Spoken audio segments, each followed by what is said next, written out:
Hi crafty folks, Amy here with Amy's Wares, and I'm going to show you a fun stencil duo using some pastes. Now this is a fun new stencil, if I can ever get it to focus here. This is called Spinning Sun. This is a 6x9 stencil and it's part of the February release at Colorful Life Designs. And for this I'm going to compare lunar paste and solar paste.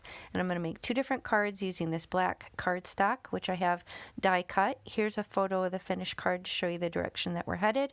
But this couldn't be easier, and it was so fun to do them side by side to really compare these two fun products. Now this Spinning Sun stencil is part of the February 2024 release at Colorful Life Designs. This release is chock full of gorgeous stencils, so be sure to check out the rest. I'll have everything linked in the video description box below, and you can use my coupon AMYFAN10 if you shop at Colorful Life Designs, and you'll save 10% on your complete order. Now for this, I don't usually use tape to hold down my stencils, but since I'm using paste and I'm not using pixie spray, I want to hold these two in place. And I'm going to do actual side-by-side comparison of both the lunar and the solar paste.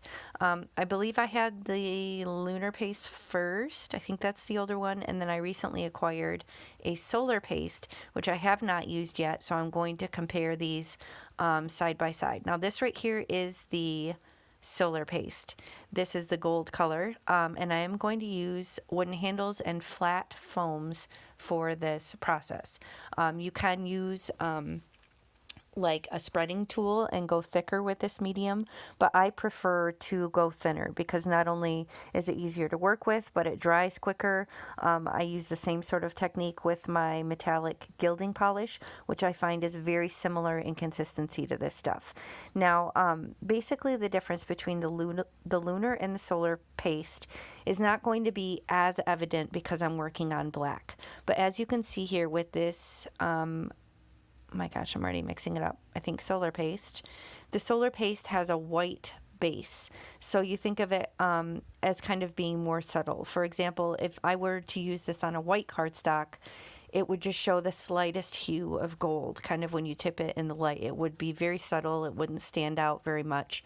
But as you can see on the black, it is gorgeous. It's stunning and coming through as very kind of pigmented and solid and opaque, but in reality, as you saw, it's got a white base, so it's really not if you were to put it on white. So again, on the black or on a dark cardstock, it's really going to show that color more often or more easily than if you were to work on a white cardstock. Now I'm just showing you here, I'm using some press and seal. I've never had any of these dry out, any of my metallic gilding polishes or the lunar paste, which I've had longer. However, it's just kind of common practice for me to use this stuff on any of my pastes just because it kind of creates a seal and keeps the air from getting in there and drying it out. So I'm just putting the cap on and I'll set that aside. Now it does not take long to dry at all, just a couple minutes. So I'm just masking off with a piece of paper so I don't stick my hand in the gold side, but again, it's already pretty much dry at that point. So now this silver lunar paste, you can see, is the actual color. So if you were to get red lunar paste, it would be bright red. Whereas if you were to get like a red solar paste, then it would basically be white until you turn it in the light and then you would see some red. So that's the main difference between these two, is just that one is going to kind of be more of a solid pigmented color.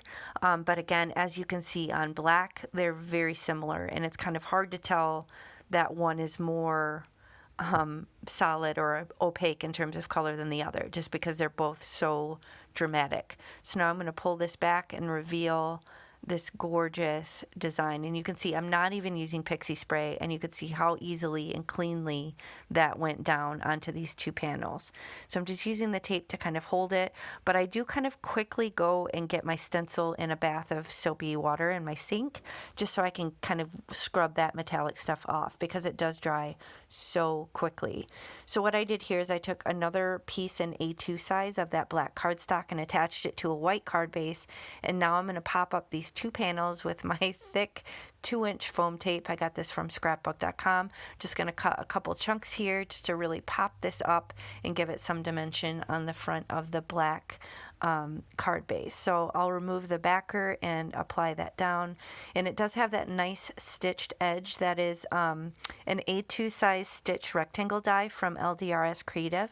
It's a small woman-owned business in Michigan that's really cool. So I'll link that as well below in the video description box. But these stencils, or this stencil rather, is part of the February release at A Colorful Life Designs.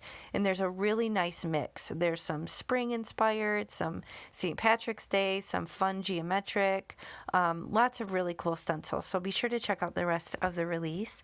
And now I'm shopping my sentiment book to figure out how I want to finish these cards. In typical fashion, I don't usually have a plan in mind. I just kind of create and have fun creating and wing it in terms of pulling it all together. So just flipping through my options, I had those, I think, honeybee stamps. Those are really pretty script stamped die cuts, but they didn't really stand out quite enough. I'm really liking this Hey You with the holographic, and then I'm thinking gold or something like that for the gold one.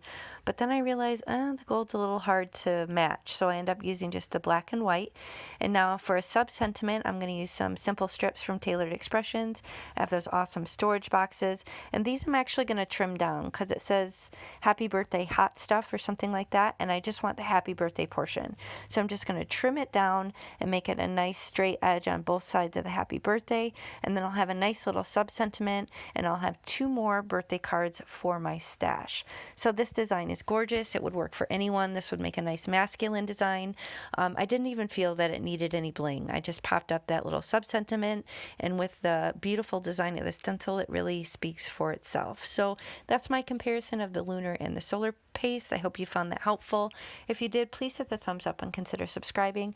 And like I said, be sure to check out the February release. It's chock full of gorgeous stencils. So thanks for spending time with me, and I'll catch you next time. Bye.